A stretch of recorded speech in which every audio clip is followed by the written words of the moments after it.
Hello students, तो last के lecture में जो ड्राइंग का लेक्चर था उसके अंदर हमने डिस्कस किया था what is drying, which factors affect the drying, why we need drying and tray drying. ये सारी चीज़ें डिस्कस की थी कि बेसिकली कि ड्राइंग क्या है, क्यों हमें ड्राइंग करने की ज़रूरत पड़ती है, कौन से फैक्टर्स हैं जो ड्राइंग को इफेक्ट करते हैं।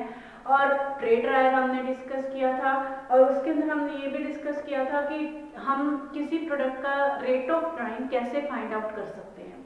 अब उसके बाद जो नेक्स्ट आज हम दो ड्रायर्स के अंदर डिस्कस करेंगे। First one is the fluidized bed dryer, that is the fluidised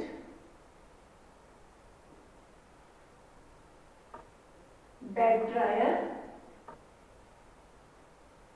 and second one is the vacuum dryer, fluidized, sorry थोड़ा स्पेलिंग मिस्टेक हो गया,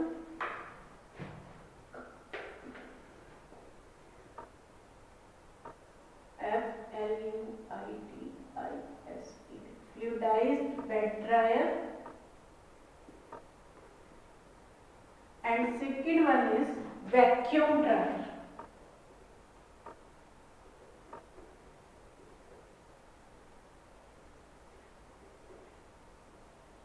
ये दो ड्रायर्स हैं जो हम डिस्कस करेंगे। आपको ध्यान हो जो हमने फर्स्ट ट्रेड ड्रायर डिस्कस किया था, उस ट्रेड ड्रायर की लिमिटेशंस हमने ये डिस्कस की थी कि उसके अंदर कुछ कई बार क्या होता है कि अनइवन ड्राइंग की प्रॉब्लम हो सकती है कि कहीं पर मॉइस्चर कंटेंट आपके मटेरियल में ज़्यादा रह जाए या मॉइस्चर कंटेंट कम रह जाए। दूसरा हमने उसमें मेन प्रॉब्लम डिस्कस की थी कि उसके अंदर जो टेम्परेचर है वो ज़्यादा हो जाता है, टेम्परेचर का कोई प्रॉपर कंट्रोलिंग सिस्टम उसके अंदर नहीं होता, हाई टेम्परेचर उसके अंदर कई बार बहुत ज़्यादा हाई टेम्परेचर भी हो जाता है। तो ये नेक्स्ट जो हमारे पास है fluidised bed dryer. Fluidised bed dryer की सबसे पहले जो हम कंस्ट्रक्शन देखते हैं कि फ्लूइडाइज्ड बेड ड्रायर में क्या है। This is the mainly container, जो ये है ये कंटेनर आपका स्टील का, ग्लास का या कोई भी मटेरियल का बना होता है जो उसमें कुछ टेम्परेचर को टॉलरेट कर सके। दिस इज द कंटेनर और fluidized, this is the container in which the material you will put, ठीक है। दिस इज द कंटेनर जिसके अंदर आप मटेरियल को पुट करोगे, जिसको आपने ड्राई करना है। This is the material in the form of bed. यहां हम इसमें एयर पास करेंगे, dry air. These are the heaters, heaters जो हीट प्रोवाइड करेंगे बाय द नेचुरल कन्वेंशन और post convention method. These are the heaters. This is the air outlet.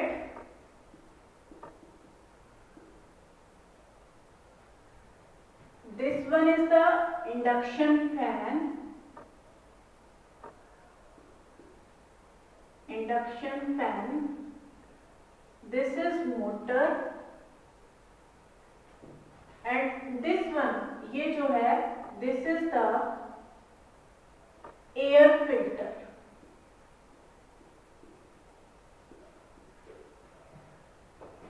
ये है mainly आपके फ्लूइडाइज्ड जो बेड ड्रायर है, fluidised bed dryer की construction. अब फ्लूइडाइज्ड बेड ड्रायर में एक्चुअली होता क्या है, सबसे पहले हम इसकी वर्किंग देखते हैं। वर्किंग देखने के बाद इसमें आपको समझ में आ जाएगा कि इसकी प्रोसेसिंग होती कैसे है।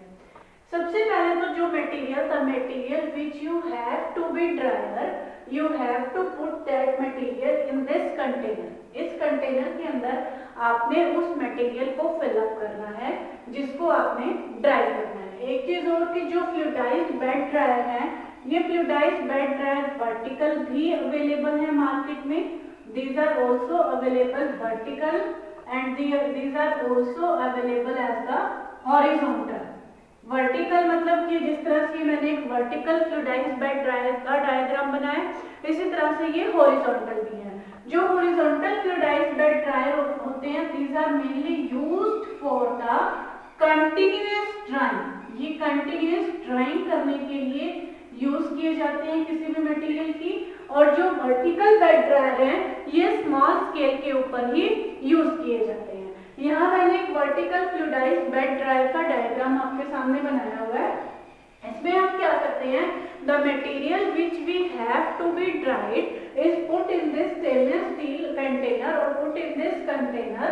The dry air, this is the dry air, the dry air is passed through this airway passage at over the heaters के ऊपर से हम ड्राई एयर यहाँ से पास करेंगे, and this air will pass through, जो हीटेड एयर है वो इस एयरवे से, इस रास्ते से यहाँ पास होगी, and the portion of this container it is the perforative, the portion of this container is perforative. ये जो पोर्शन है कंटेनर का ये परफोरेटेड होगा, जो हीटेड एयर है यहाँ पास होगी, यहाँ से ये हीट एयर पास होने के बाद आपके जो मटेरियल है, आपके मटेरियल का मॉइस्चर कंटेंट जो है ये रिमूव कर देगी। तो ये तो है कि इसमें सिंपल सी बात है कि इस बेड में से जब भी हम हीटेड एयर पास करेंगे तो अपने आप वो मॉइस्चर कंटेंट रिमूव कर देगी। लेकिन इसमें मेन जो पॉइंट्स हैं वो क्या कंसीडर करने वाले हैं कि सबसे पहले तो इसमें जो एयर है वो आपकी from lower to upper direction pass हो रही है, तो इसके अंदर सबसे पहले तो कोई चांसेस नहीं है अनइवन ड्राइंग की, no chances of uneven drawing.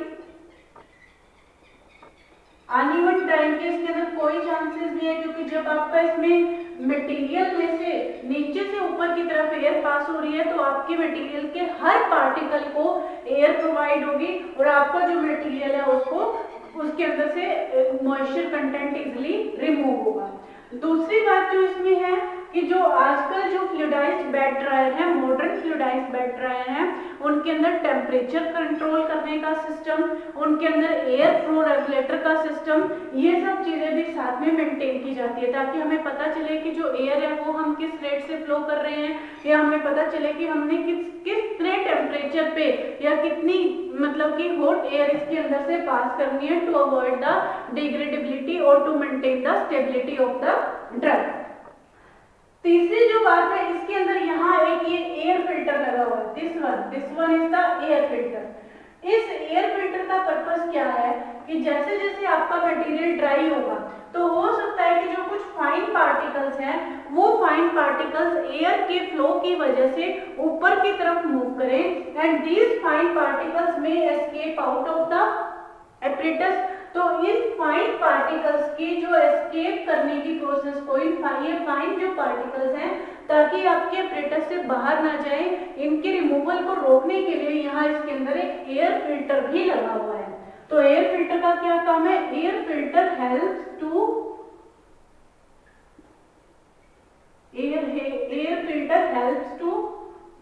Remove the escape of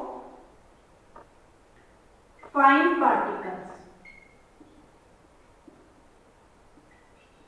जो फाइन पार्टिकल्स है इसके अंदर से वो बाहर नहीं जा पाएंगे, और this is the passage for the air outlet. तो ये सिंपल एक फ्लूइडाइज्ड बेड ड्रायर है। जो वर्टिकल फ्लूइडाइज्ड बेड ड्रायर है उसकी कैपेसिटी है 5 kilogram to 200 kilogram of material. एक बार में आप 5 किलोग्राम से 200 किलोग्राम ऑफ मटेरियल को ड्राई कर सकते हैं। फ्लूइडाइज्ड बेड ड्रायर के जो मेन एडवांटेज तो यही है कि इसके अंदर एक तो इवन ड्राइंग होगी, किसी भी तरह की अनइवन ड्राइंग के चांसेस नहीं है। दूसरा, इसके अंदर एयर फ्लो रेगुलेटर होता है। एयर फ्लो रेगुलेटर से जब तक आप चाहो इसके अंदर एयर नॉन स्टॉप फ्लो कर सकते हो ताकि हमें ताकि हम जो एफिशिएंट ड्राइंग है मटेरियल की वो कर सकें। तीसरा, इसके अंदर जो एक टेम्परेचर रेगुलेटर भी लगा होता है। टेम्परेचर रेगुलेटर से हम इसकी जो है हीट कंट्रोल कर सकते हैं, हीट को मेंटेन कर सकते हैं। फोर्थ, जो इसके अंदर मेन एडवांटेज यही है कि एयर फिल्टर लगे होने की वजह से इसमें फाइन पार्टिकल्स के एस्केप होने के चांसेस नहीं है। And fifth one is it is available in the vertical as well as the horizontal form. Horizontal form के जो फ्लूइडाइज्ड बेड ड्रायर होते हैं वो horizontal fluidized bed dryer continuous drying के लिए, जिन मटेरियल्स की कंटिन्यूअस ड्राइंग की जरूरत पड़ती है उनके लिए हम हॉरिजॉन्टल फ्लूइडाइज्ड बेड ड्रायर को यूज कर सकते हैं। सकते हैं। लेकिन इसके कुछ डिसएडवांटेजेस ये भी हैं कि इसको ऑपरेट करने के लिए आपको सबसे बड़ी बात है कि एक स्किल्ड पर्सन की जरूरत पड़ेगी। जैसे जो हमारा ट्रेड ड्रायर था, ट्रेड ड्रायर तो सिंपल एक ओवन था, उसके लिए हमें किसी स्किल्ड पर्सन की जरूरत नहीं थी, उसको कोई भी इजीली ऑपरेट कर सकता था। लेकिन इसके केस में हमें एक स्किल्ड पर्सन की जरूरत पड़ेगी। दूसरा, इसकी क्लीनिंग कंपैरेटिवली ट्रेड ड्रायर के थोड़ी सी टफ है, otherwise it is the better than the trade dryer. तो नेक्स्ट जो इसके बाद हम कंटिन्यू करते हैं that is the vacuum dryer. Vacuum dryer की सबसे पहले हम लेबलिंग करते हैं। This is the steel jacketed vacuum dryer. ये जो वैक्यूम ड्रायर है इसका जो ये चैम्बर है, दिस इज द चैम्बर जिसके अंदर आपने मटेरियल है उसको ड्राई करना है। This is the steel jacketed, ये जो आपके पास है स्टील का जैकेटेड चैम्बर। ये जो इसके ऊपर ट्रेज हैं, दीज आर द ट्रेज, ये आपकी ट्रेस बनी हुई है। इन ट्रे के ऊपर इसकी कुछ कंस्ट्रक्शन अगर आप ध्यान से देखो तो ये ट्रे ड्रायर की तरह ही इसकी कंस्ट्रक्शन है कुछ, लेकिन इसमें सिर्फ एक डिफरेंस है कि जैसे वैक्यूम चैम्बर है तो यहाँ इसके साथ यहाँ पर वैक्यूम अप्लाई किया हुआ है। दिस इज द वैक्यूम, यहाँ इसके साथ वैक्यूम अप्लाई किया हुआ है।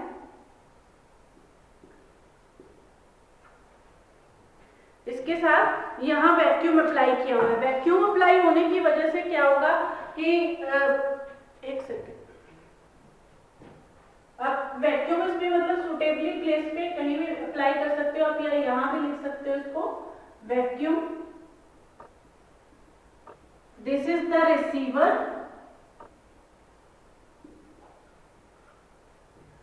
This is the condenser,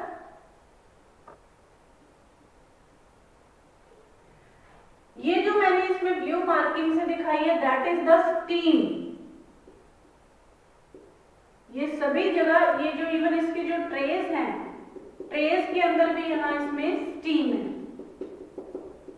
these are the steam jacketed trace.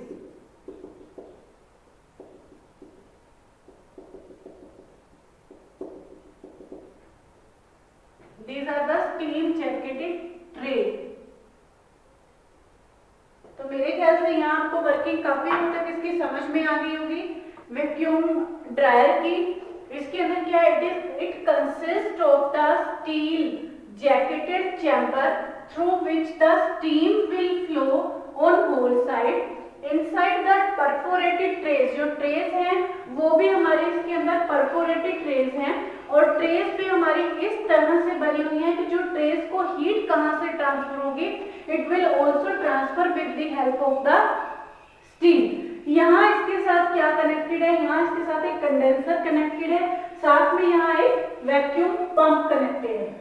नीचे हमारे पास यहाँ रिसीवर कनेक्टेड है। रिसीवर का क्या पर्पस है कि जो यहाँ से हमारे पास मॉइस्चर कंटेंट, मॉइस्चर रिमूव होगा वेपर्स की फॉर्म में, उस मॉइस्चर को ये कंडेंस करके रिसीवर के अंदर कलेक्ट करेंगे।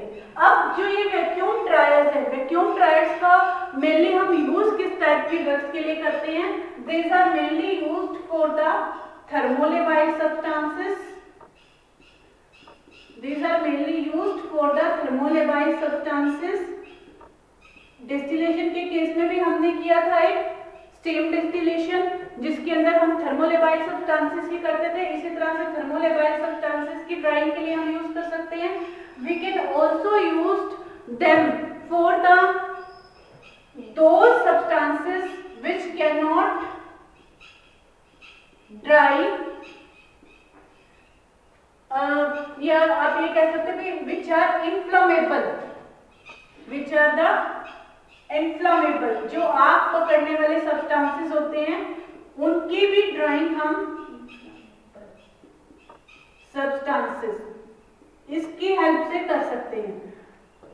इससे क्या होगा कि एक्चुअली जब हम इसके अंदर वैक्यूम अप्लाई कर देंगे तो वैक्यूम अप्लाई होने की वजह से, जैसे स्टीम डिस्टिलेशन में मैंने आपको बताया था कि स्टीम डिस्टिलेशन या distillation under the reduced pressure, जब हम वैक्यूम अप्लाई करेंगे तो क्या होगा, ऑटोमेटिकली अंदर प्रेशर रिड्यूस हो जाएगा, एटमॉस्फेरिक प्रेशर रिड्यूस हो जाएगा, और एटमॉस्फेरिक प्रेशर रिड्यूस होने की वजह से जो बॉइलिंग पॉइंट है सब्सटेंस का वो भी ऑटोमेटिकली रिड्यूस हो जाएगा। अगर मैं आपको एक सिंपल सी बात बताऊं कि अगर हमारा जो प्रेशर है 0.06 बार तक अगर हम प्रेशर रिड्यूस कर देते हैं तो जो हमारा वाटर है, वाटर का जनरली बॉइलिंग पॉइंट कितना होता है 100 डिग्री सेल्सियस, लेकिन तब वाटर 20 to 25 डिग्री सेल्सियस के ऊपर बॉईल करना शुरू कर जाएगा। इतना कम टेम्परेचर के ऊपर वाटर की बॉइलिंग शुरू हो जाएगी। इसलिए वैक्यूम पंप को लगाने का पर्पस सिर्फ यही है कि इसके अंदर जो है प्रेशर को रिड्यूस हो जाए। प्रेशर रिड्यूस होने की वजह से क्या होगा कि जो मॉइस्चर कंटेंट है या जो इसके अंदर वेपर्स हैं उसकी वाटर है उसके जो वेपर्स हैं वो बहुत ही कम टेम्परेचर के ऊपर बनने शुरू हो जाएंगे, जिससे हम बहुत ही लो टेम्परेचर के ऊपर मटेरियल की ड्राइंग कर सकते हैं। इसकी प्रोसेसिंग क्या होगी कि जिस भी मटेरियल को आपने ड्राई करना है उस मटेरियल को हम इन ट्रेस के ऊपर लोड करेंगे। लोड करने के बाद जैसे इसमें से स्टीम पास हो रही है और यहाँ से हमने वैक्यूम अप्लाई किया हुआ है तो रिड्यूस्ड प्रेशर के अंडर क्या होगा हमारे मटेरियल की ड्राइंग होगी, इवन एफिशिएंट ड्राइंग होगी और एफिशिएंट और प्रॉपर ड्राइंग होगी। एफिशिएंट का मतलब है कि आपका जो मटेरियल है उसकी ड्राइंग प्रॉपर होती है। लेकिन जो वैक्यूम ड्रायर है इसकी कुछ लिमिटेशंस है। इसकी लिमिटेशंस ये है कि एक तो ये बहुत ही ज्यादा टाइम कंज्यूमिंग प्रोसेस है। टाइम कंज्यूमिंग प्रोसेस क्यों है? क्योंकि इसके अंदर जो ड्राइंग है बड़ी स्लोली होगी, इसके अंदर जो वेपर्स है बड़ी धीरे रिमूव होंगे, इसलिए काफी टाइम कंज्यूमिंग मेथड है। इसलिए इसको सिर्फ हम उन ड्रग्स के लिए यूज करते हैं जो या तो थर्मोलिबाइल सब्सटेंसेस हैं जिनको हम किसी और मेथड से जैसे ट्रे ड्रायर से या फ्लूइडाइज्ड बेड ड्रायर से हम ड्राई नहीं कर सकते। दूसरा, इसको हम ड्राई करते हैं, इसको हम यूज किस लिए करते हैं? उन ड्रग्स के लिए जो बहुत ज्यादा एक्सपेंसिव ड्रग्स हैं, उन ड्रग्स के लिए हम इसको यूज करते हैं। इसको ऑपरेट करने के लिए भी आपको एक स्किल्ड पर्सन की जरूरत होगी। ऐसा नहीं है कि कोई भी पर्सन इसको ऑपरेट कर ले, और लेकिन इसकी क्लीनिंग कंपैरेटिवली इजी है as compare to the fluidized bed dryer. So these are the two fluidized bed dryer and the vacuum dryer. ये दोनों ही ड्रायर बहुत इंपॉर्टेंट है ड्राइंग के चैप्टर में, फ्लूइडाइज्ड बेड ड्रायर और वैक्यूम ड्रायर। इन दोनों की जब भी आपके पास कोई भी इंस्ट्रूमेंट, जैसे सपोज आपके ऊपर फ्लूइडाइज्ड बेड ड्रायर का पूरा एक नोट आता है या वैक्यूम ड्रायर का पूरा एक नोट आता है, उसके अंदर आपने क्या लिखना है? उसका प्रॉपर आपने डायग्राम बनाना है। उसके अंदर आपको उसका प्रिंसिपल, उसकी वर्किंग, उसके यूजेस यानी एप्लीकेशंस, कहाँ कहाँ आप उसको यूज करते हो, अगर उसके कोई एडवांटेज या डिसएडवांटेज हैं तो वो आपको उसमें मेंशन करनी है। अगर आपके पास टाइम बचता है तो आप उसमें कंस्ट्रक्शन का पोर्शन इंक्लूड कर सकते हो, लेकिन अगर आपको लगता है कि आपके पास टाइम लिमिट्स नहीं है, टाइम कम है, तो उसके अंदर आप कंस्ट्रक्शन का पोर्शन स्किप भी कर सकते हो। लेकिन मोस्टली जो एग्जाम्स में सवाल पूछे जाते हैं वो प्रिंसिपल, वर्किंग और यूजेस से रिलेटेड ही सवाल पूछे जाते हैं। अगर वो चीजें मेंशन है तो आप सिर्फ वही पॉइंट्स उठाइए, लेकिन अगर वो चीजें मेंशन नहीं है तो उस केस में आप कंस्ट्रक्शन का टॉपिक उसमें मिस भी कर सकते हो। क्योंकि ऑब्वियस सी बात है कि अगर आपको फ्लूइडाइज्ड बेड ड्रायर की वर्किंग पता है या आपको वैक्यूम ड्रायर की वर्किंग पता है तो आपको उसकी कंस्ट्रक्शन ऑब्वियसली मालूम होगी। तो ये जो दो मेन ड्रायर्स थे जो हमने इसमें कंटिन्यू किए, उसके बाद सिर्फ आपका इस टॉपिक में एक ही ड्राइंग मेथड बचता है, that is the freeze drying method, जिसको हम लायोफिलाइजेशन भी बोलते हैं। उस फ्रीज ड्राइंग मेथड को थोड़ा सा लेंथी टॉपिक है तो हम नेक्स्ट लेक्चर के अंदर कंटिन्यू करेंगे।